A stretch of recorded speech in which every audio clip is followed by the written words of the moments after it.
In today's episode, I'll be talking about the types of vaccines that are being developed and how it really works. Now, all COVID-19 vaccines being developed aim to produce immunity to the SARS-CoV-2 virus by stimulating an immune response to an antigen, usually the characteristic spike protein found in the surface of the virus. Now, the types of vaccines and how it really works has been issued on the official website of Gavi, which is the Vaccine Alliance. According to them, there are 4 types of vaccines, and this is how it really works. Starting with the first vaccine, which is whole virus vaccines. Some traditional vaccines achieve this by modifying the virus to weaken or disable it so that when introduced to the body, an immune response can be generated to the antigen without the virus causing disease. When the immune system comes into contact with the weakened virus, its defense, such as antibodies and T cells, attack the virus or infected cells. In the process, the specialized memory cells take note of the specific antigen and prime the immune system to produce cells and antibodies that will quickly target these proteins. So the next time that person is exposed to the same virus, the immune system is ready to fight it off. Now, the second vaccine that we have is protein subunit vaccines. Now, what happens in here is that instead of using the whole virus, another way to trigger immunity involves using just fragments of it, like the spike proteins. These subunit vaccines have the advantage of being relatively easy and cheap to produce and are also incapable of causing disease because these fragments are not able to infect host cells. However, they are less likely to be recognized by immune cells aimed at attacking infected cells, which means they may trigger a weaker immune response.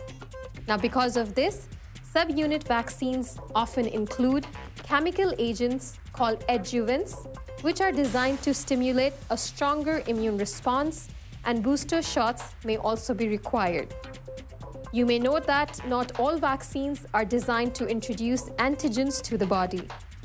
Some work by using cells in a patient's body to produce the antigens themselves. For this, examples include the viral vaccine, viral vector vaccines, and mRNA vaccines. In both cases, the goal is to get a short fragment of genetic code taken from the target pathogen, in the case of the SARS-CoV-2 virus that causes COVID-19, into the patient's cell. Now, by hijacking the cellular mechanism, these kinds of vaccines mimic the way viruses normally reproduce during natural infection. But rather creating copies of the virus, the cells only produce large amounts of antigen that then usually trigger a stronger immune response. Moving on to the third type of vaccine, which is viral vector vaccine. Now, what happens here is viral vector vaccines achieve this by inserting the genetic code for the antigen into a harmless virus, which effectively acts like a delivery system to get the code into the cells without causing disease. Vector-based vaccines can be complex to develop, but they can trigger strong immune responses without the need of adjuvants. And in theory, one type of vector can be used to deliver code for a range of different antigens, which can speed a vaccine development. Moving on to the last type of vaccine, which is nucleic acid vaccine. What happens here, just like mRNA and DNA vaccines, also involve inserting genetic code into cells to produce antigens.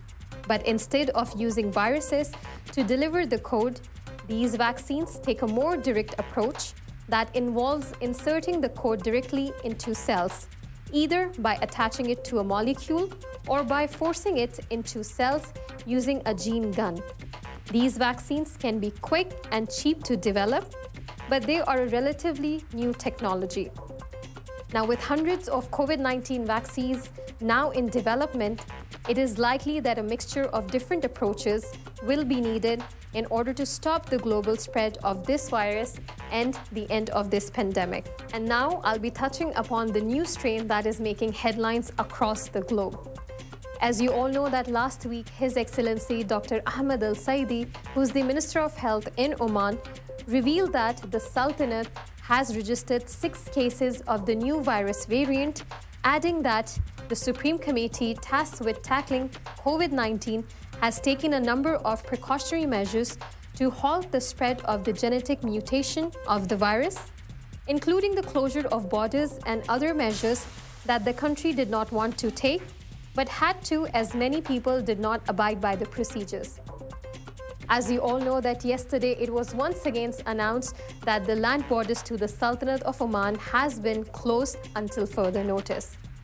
Now, His Excellency also said that there are 96 suspected cases of patients infected with the new strain, but we are waiting for their reports to come and then only can we confirm. Adding that the discovery of any case infected with the virus in schools does not mean that the source of the virus is the school, but rather the community. He also stated that most common new strains of the emerging coronavirus in the world is the UK strain. We have advanced capabilities to detect it, whether in the laboratories of the Ministry of Health, Sultan Qaboos University, or the private sector labs, Al Saidi stated. The minister also urged citizens and residents residing in the Sultanate of Oman to adhere to the precautionary measures in their fight against COVID-19 so that the government need not to take any strict steps any further. The minister strongly cautioned those with respiratory symptoms or suspected of being infected not to go to work. Now, addressing the Supreme Committee press conference earlier, the minister said that he hopes that Supreme Committee, who's tackling the COVID-19 situation in the Sultanate, will not impose another lockdown and close the country. He said that, quoting him here, the decision to close the country will not be taken easily.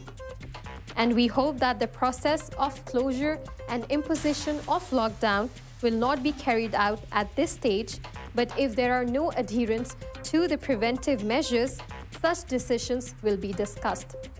He also further said that we do not want to reclose the Sultanate's airports to international flights. The issue was discussed at the Supreme Committee meeting already. The airports were not closed because they were easy to manage. This was all from the Fighting COVID studio today.